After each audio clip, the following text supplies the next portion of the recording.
नमस्कार दोस्तों।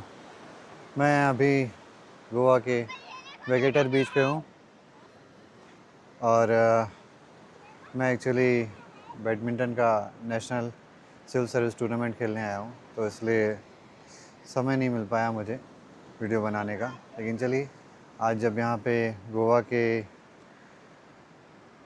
बहुत अच्छे वेगेटर बीच पे हैं और नज़ारे भी बहुत अच्छे हैं, तो मैं आपको बताता हूँ आयुर्वेद के बारे में। जैसे आयुर्वेद में वात पित्त कफ तो आपने सबने सुना होगा, लेकिन वात पित्त एक्चुअली है क्या, ये शायद आपको जानकारी नहीं है। तो मैं आपको बताता हूँ। वात पित्त कफ ये तीनों अपने शरीर में रहने वाले दोष हैं, और ये दोष अगर संतुलित अवस्था में रहते हैं तो किसी को भी रोग नहीं होता है। अगर ये विकृत अवस्था में आते हैं तभी रोग होता है। तो वात का स्थान कहाँ होता है? जैसे कफ का स्थान जो होता है वो अपना ये सीने के आसपास होता है यहाँ पे, और पित्त का स्थान यहाँ पे उदर पे होता है, और वात का स्थान बस्ती के आसपास होता है, मतलब उदर के नीचे वाले भाग में, वहाँ पे बस्ती का स्थान होता है। ये नायरा खेल रही है रेत से, खूब एंजॉय कर रही है। तो वात पित्त कफ तो ये हो गए, और वात पित्त कफ जो दोष है वो पूरी लाइफ में भी आपका इफ़ेक्ट डालते हैं। जैसे आप देखिएगा, जो भी बच्चे होते हैं बाई बर्थ से लेके छोटे, जो भी बच्चे होते हैं सब बहुत ही प्यारे लगते हैं, चाहे बच्चे किसी के भी हों। उसका कारण क्या है? उसका कारण ये होता है कि वो कफज प्रकृति के होते हैं। कफज प्रकृति का मतलब ये नहीं है कि कफ बनना या खांसी आना इस टाइप से, ऐसा नहीं है। कफ दोष की जो मैं बात कर रहा हूँ, तो वो संतुलित अवस्था में रहता है। हालांकि उनको जो रोग होते हैं वो भी कफज प्रकृति वाले ही होते हैं, जैसे सर्दी खांसी वगैरह उनको ज़्यादा होती है, तो कफ प्रकृति की होती है। तो कफ प्रकृति सबसे अच्छी मानी गई है। आपको जान के आश्चर्य होगा कि कफ प्रकृति सबसे अच्छी बताई गई है। तो बचपन की अवस्था में कफज प्रकृति होती है और रोग भी वैसे ही होते हैं। और 30 से 60-70 के आसपास की अवस्था में पित्तज प्रकृति होती है। पित्तज प्रकृति में जो रोग होते हैं वो भी वैसे होते हैं, जैसे एसिडिटी, जलन, डकार। अब ये सब चीज़ें आप देखिए कफज प्रकृति में बच्चों में कभी नहीं होती हैं, तो प्रकृति ही ऐसी है उनकी। और पित्तज प्रकृति में ऐसा होता है। अच्छा, वातज प्रकृति जो है 60-70 के बाद जो अवस्था होती है उसके बाद वातज प्रकृति होती है। वातज प्रकृति में जो दर्द है, जोड़ों का दर्द, कमर दर्द, घुटने दर्द, ये सब चीज़ें परेशानियाँ होती हैं। तो ये सब चीज़ें भी आप खुद देखो कि बचपन में कभी नहीं होती हैं। बचपन में वो प्रकृति ही नहीं होती है, आपने कभी गौर ही नहीं किया होगा। लेकिन हज़ारों वर्षों से ये साइंस चला आ रहा है और आज भी ये कारगर है।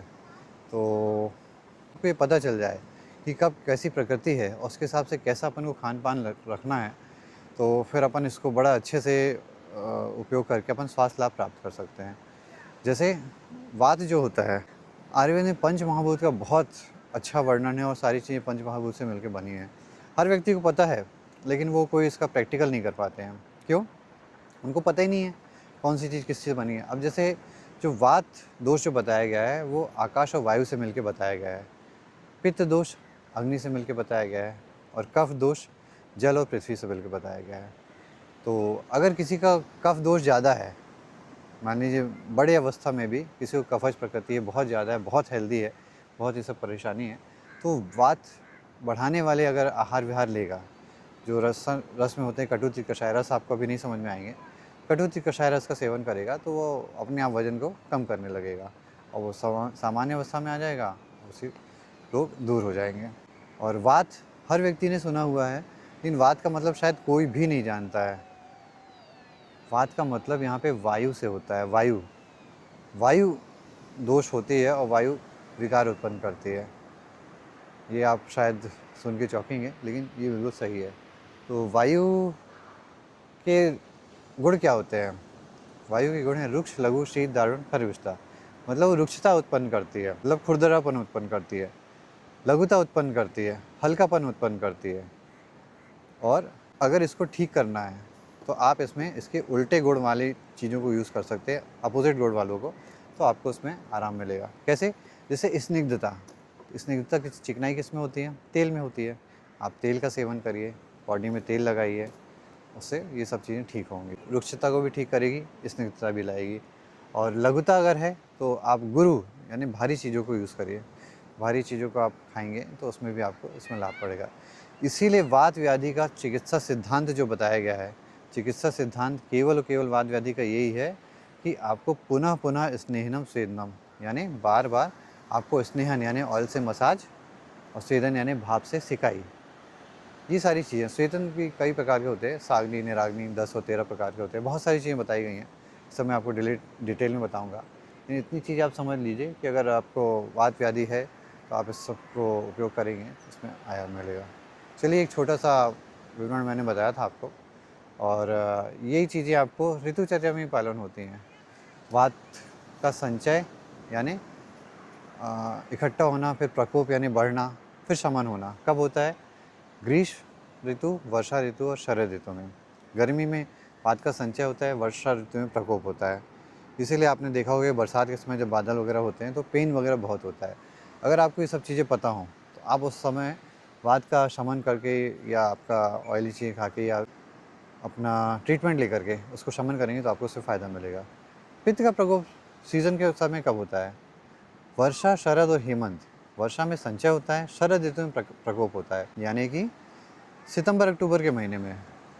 नेचर से ही पित्त का प्रकोप होता है। अगर आपको पता हो कि इस समय एसिडिटी होगी, तो आप उस समय मिर्च मसाले वाला खाना नहीं खाएँगे और सामान्य खाना खाएँगे, ठंडी चीज़ें खाएँगे, तो आपको उसमें फ़ायदा मिलेगा, अगर आपको ट्रीटमेंट पता हो तो। हर साल ही होता है, हर साल आप देखिए, चेक करिए, आपको पता चल जाएगा। कफ का प्रकोप कब होता है? कफ का प्रकोप होता है हेमंत, बसंत, ग्रीष्म में। मतलब हेमंत में संचय होता है, बसंत में प्रकोप होता है और ग्रीष्म ऋतु में शमन हो जाता है। तो अभी देखिए आप कफ की व्याधियाँ कब होती हैं, सर्दी खांसी कब होती है, आपको समानता है नवंबर, दिसंबर, जनवरी के महीने में इस समय होता है और गर्मी आते-आते सब चीज़ें ठीक हो जाती हैं। तो ये लाइफ साइकिल हमेशा से बना हुआ है, मौसम के अनुसार हमेशा से सब चीज़ें बनी हुई हैं। आज भी कारगर हैं, आगे भी रहेंगी, बस आपको जानकारी नहीं है। आप अगर इसकी जानकारी कर लेंगे, फिर आप इसको बहुत अच्छे से इसका ट्रीटमेंट कर सकते हैं और निरोगी बने रह सकते हैं। तो चलिए, मैं इसी तरह की जानकारी आपको और देता रहूँगा और आयुर्वेद की सही जानकारी के लिए बने रहिए मेरे साथ। धन्यवाद।